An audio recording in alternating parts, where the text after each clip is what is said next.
A number of NFL players put on camps this time of year, but this one is extra special because it focuses exclusively on kids in the foster care system. In fact, 50 kids from throughout the Tampa Bay area, ages 13 to 17, took part in today's camp. And while the goal is to help them learn football skills and learn different positions, possibly give them the confidence to be able to try out for their school teams, it's also about developing life skills too, leadership training, teamwork ability. And those are very, very critical already for adolescents, but even more important for this at-risk population. For Tampa Bay Buccaneers fullback Jorvorskie Lane, putting on this camp and starting his Lane of Hope Foundation has been personal. I grew up with, similarities to where, I kind of figured if I was wanted or if anybody thought of me, that type of situation. And, these kids are, they going through situations to where they can go left, and that's what I'm trying to prevent. And all they need is just a little love and somebody just to care. So we wanted to help foster kids, and while he may not have been in foster care himself growing up, he didn't have it easy at home and was raised by his grandparents.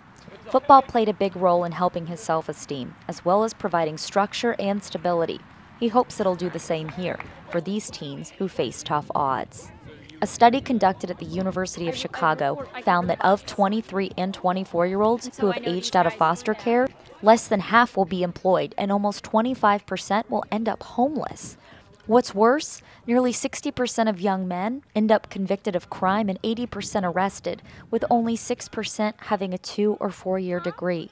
But being part of a team and physical activity can help keep them on the right path. And of course, the chance to rub elbows with some NFL players goes a long way. It helps them know that they matter, it helps them feel validated, and it lets them know that they can overcome any obstacles that stand in their way. When you think of foster kids, a lot of people think of those kids as, like people that didn't want them, the parents didn't want them. So, they go kind of through like things that we do go through with football when the team don't want you and, you feel rejected and things like that. So me and Jorvorskie thought it would be cool, to do something different. You don't hear about a lot of people doing things for foster kids. We want to do something different. That's all we try to do is something different, try to do something different than what everybody else is doing. Some of them didn't even know how to play, so it was good just to show them how to play and everything. Mostly everybody was just happy, man. Just happy just to be out there, People just had fun. I just try to get them hyped up, Someone was down because I don't think someone really like football, but I just try to tell them it's a fun sport and they should play it. It can do a lot, Like I said, football is a very demanding sport. It kind of puts you in your place. It make you respect a lot of things. It make you obey. It make you, overall good person. It puts you in connections with good people, and it can change your life. I talked to a number of kids here today, and they've all got big plans for the future. One told me that he's wanting to try out now for his high school football team this coming year, and he hopes to play running back. He was actually asking Jorvorskie how he can grow big muscles like him so he can be just as powerful out on the football field.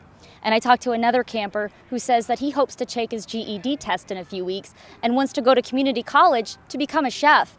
And while it's no secret that these young men face a lot of obstacles when they leave here today, one thing is for certain, they felt empowered, and most of all, today they felt loved. And right now, that's really all that matters. Reporting from Oldsmar with Sports Talk Florida, I'm Jenna Lane.